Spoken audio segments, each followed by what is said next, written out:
Bien, plongeons dans l'une des transformations les plus discrètes des médias français en ce moment. Il n'y a pas si longtemps, on ne pouvait pas ouvrir un journal français ou allumer les infos sans entendre parler des tensions avec l'Algérie. Des politiciens comme Bruno Retailleau, Éric Ciotti, même Marion Maréchal, ils avaient tous quelque chose à dire. Les gros titres étaient incessants. Immigration, querelles diplomatiques, discours musclés partout. Mais maintenant, tout à coup, silence complet.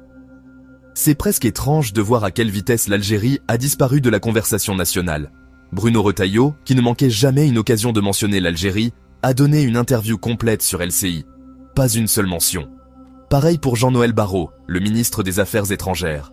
Pas un mot. Alors, qu'est-ce qui se passe ici? Selon certains diplomates et experts, ce n'est pas une simple coïncidence. Cela ressemble beaucoup à une stratégie politique. Il y a une idée grandissante selon laquelle les autorités françaises ont demandé à tout le monde de calmer le jeu. Pas seulement les politiciens, mais les médias aussi.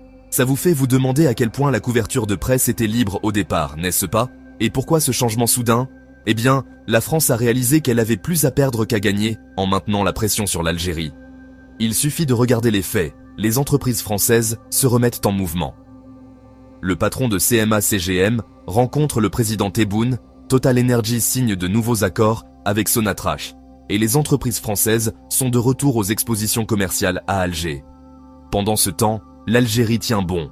Respectez notre souveraineté ou il n'y aura pas d'accord. Et vous savez quoi? Cette stratégie a payé. Sans feu d'artifice politique, les vraies affaires peuvent se faire. L'Algérie a montré qu'il n'est pas nécessaire de céder à la pression pour obtenir le respect.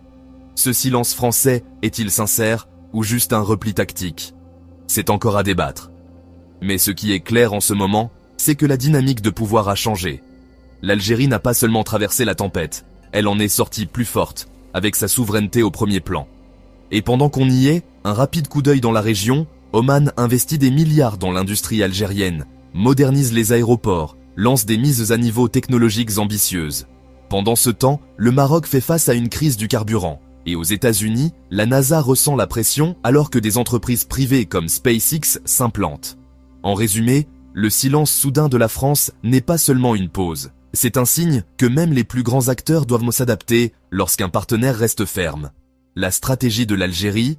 Tenez bon, exigez le respect et gardez la porte ouverte au vrai dialogue. Est-ce que cela va durer? Seul le temps le dira.